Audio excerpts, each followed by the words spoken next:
Well, welcome to the Tea Party Crasher, and today I decided I was actually going to make a video which I haven't done before, but it's about a very important issue to me. Although everything I blog about is a very important issue to me, this especially is very important. And today I'm going to address the Patient Protection and Affordable Care Act, otherwise known as Obamacare. As a teenager with a pre-existing medical condition, to be specific, muscular dystrophy, the Patient Protection and Affordable Care Act is something that I applaud Obama for passing. And the reason I say this is because a core goal of Obamacare is to prevent insurers from discriminating on people on the basis of pre-existing medical conditions. And why anyone would do this is beyond me, because I can't help that I was born with muscular dystrophy, and I need procedures, I need medical equipment to help improve my quality of life.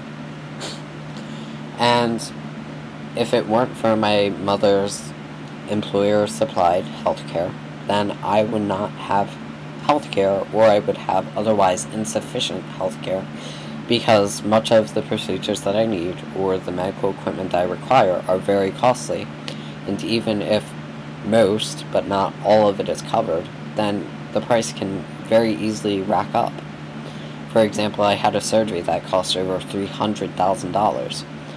Even if we had to pay 10% of that, that's a lot of money. That's $30,000 that we'd have to pay. So I applaud Obamacare for that, and that's one reason why I am an opponent of the Republican Party and why I am not a fan of American conservatism. Because I just don't get many of their talking points on healthcare and how they can say much of what they say about it.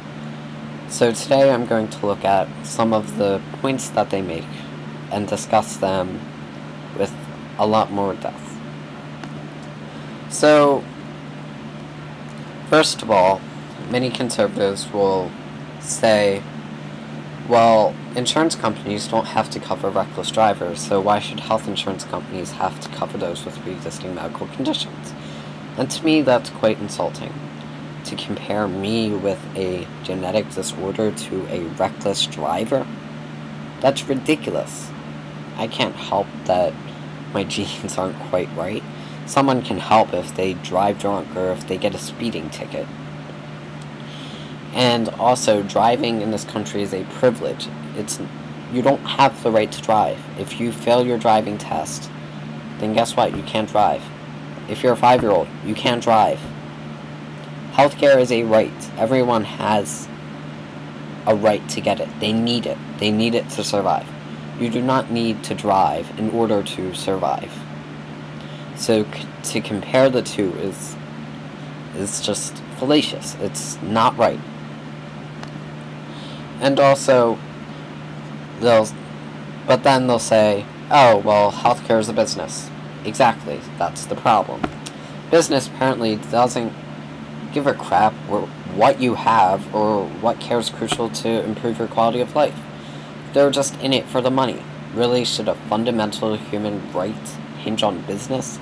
To me, that I don't understand that. You know, how can something that's entitled to every human be controlled by business? And many would say, well, why should it hinge on the government?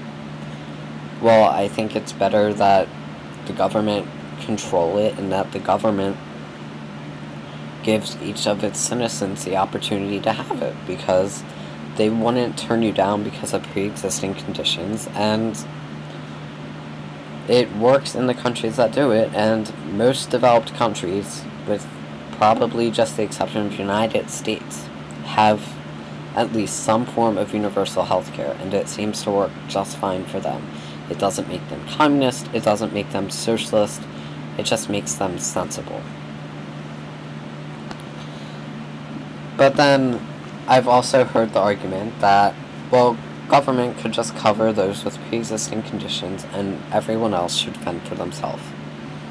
Okay, At first, that seems like a pretty good alternative, you know. Oh, give the person in a wheelchair the opportunity to health insurance, and everyone else can go fend for themselves. Okay, so, you know, people say, oh, well, you know, take care of the most vulnerable in society, because that's what many compassionate conservatives claim to want to do. But when you dig a little deeper, this is very flawed, and I don't like it at all. Because first of all, you're thus differentiating between two different groups of people, those who have pre-existing conditions and those who don't. And it's not a black and white type of thing. There's much gray in there. What's the distinction between what's a pre-existing condition and what's not? And many would say, oh, well, what pre-existing conditions should be covered? Many would say, well, of course, genetic disorders, because obviously you can't control that. But what about certain types of cancer, like lung cancer, in which the cases are almost always caused by smoking? Should they be covered? People would contend no, because that's their own reckless fault. But I don't agree with that sentiment, because I think if you're going to cover one person, you should cover everyone. And also, I don't like to be classified. Yes, I'm disabled, but that's it. It doesn't change me as a person. I'm a normal person. I go to school, I come home, I get good grades, and, you know, I'm not anyone different because of my disability. I just can't walk. And to classify me into a group, I don't see that as right. And I wouldn't feel right getting government assistance when people who need it equally as much as I do, or possibly even more, can't get it just because it's not because of a pre-existing condition, but something else. And as I said before, I think if you're going to cover some, you might as well cover all. I mean, there are so many people who don't have enough money, and, you know, getting a job isn't that easy.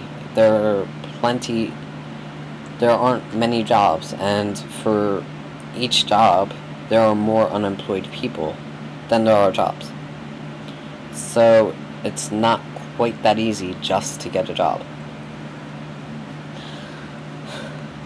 And also, since we're talking about jobs and stuff, 70% of the disabled are unemployed or underemployed.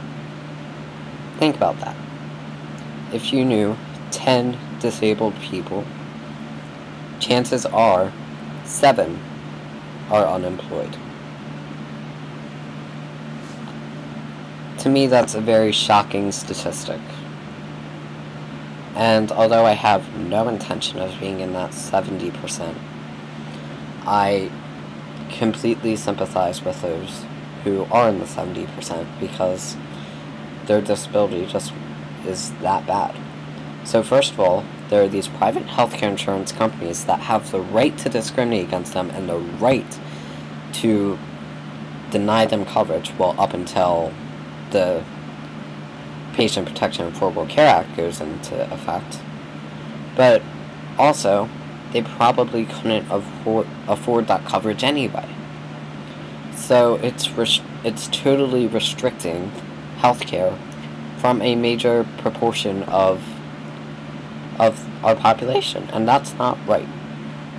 And to anyone who thinks that is right or that's justifiable in any manner needs to have their head checked, I think. But there are so many other factors too that I like about Obamacare. Now women can't be discriminated against. Everyone has the same cost of coverage. And I think it's long overdue. Sorry about that. But I think it's reform that is long overdue, and I think it's something that needs to be kept. I personally don't see what's wrong with it. I mean, it gives incentives to employers to give health insurance, it gives tax breaks, and, yes, there are some complications with it, but nothing is perfect, and I definitely believe that it beats no reform. And I think it's not something we should give up on. I think we should constantly be reforming, constantly be changing. And to Mitt Romney, who is the presumptive Republican candidate for president, all I have to say to you is, why is it that you want to deny health care insurance to people like me? Well, that's all I have to say about this, but I'll try to make more videos more often, and also be sure to check out my blog, which I'll post below, and also my Facebook page, and let me know your thoughts. What do you think? Have a good day.